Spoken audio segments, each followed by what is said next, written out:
update sa second month or sa pangalawang buwan ng anak at saka asawa ko dito sa Vietnam. Ano yung ginagawa namin ngayon?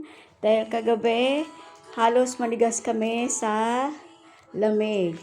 So, nilalagyan ng mga tape yung mga gewang-gewang dyan sa pintuan. Yan, umakyat siya talaga dyan sa taas. Oh.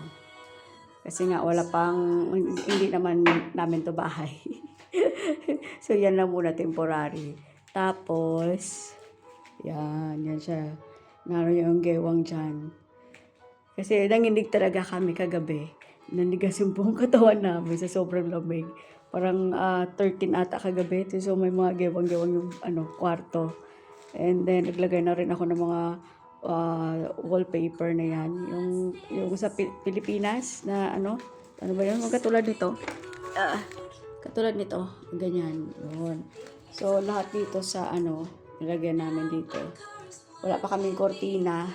Manila paper muna nilagay namin sa bintana. Kasi may malaking bintana kami dito. So, yan. Ubod ng ginaw. Hindi pa namin nalagyan ng dito. Yung parang may nilalagay yan dito eh. May si Shopee andyan. Baka dyan yung order ko. Yan. Dyan yun sa labas namin. Yan. Ayun si Shopee. O baka mamaya tatawagan ako. Yan. So, nilagyan ko yung dito. Kasi ubod ng lamig talaga. Naninigas talaga kami. Yan. So, nakatulog kami kagabi. Naka winter jacket kami lahat. Dahil nga sa sobrang lamig. Umuwi na kasi yung anak kong lalaki si Dane sa Pilipinas. Kaya medyo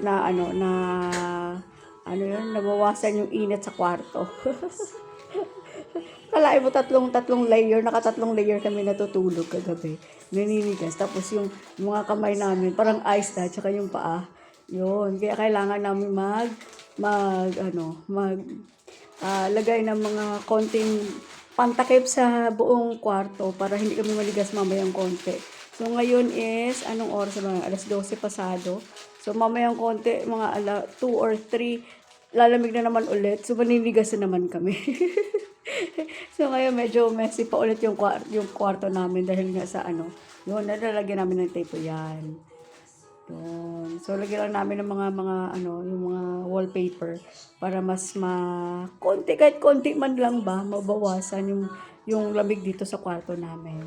So, kamusta dyan sa Pilipinas? Gusto namin umuwi, napakainit dyan, gusto namin bumalik. Kaso nga lang, kailangan natin magtrabaho dito. Yun. At saka yung chikiting ko, andyan, nanonood lang siya, tahimik.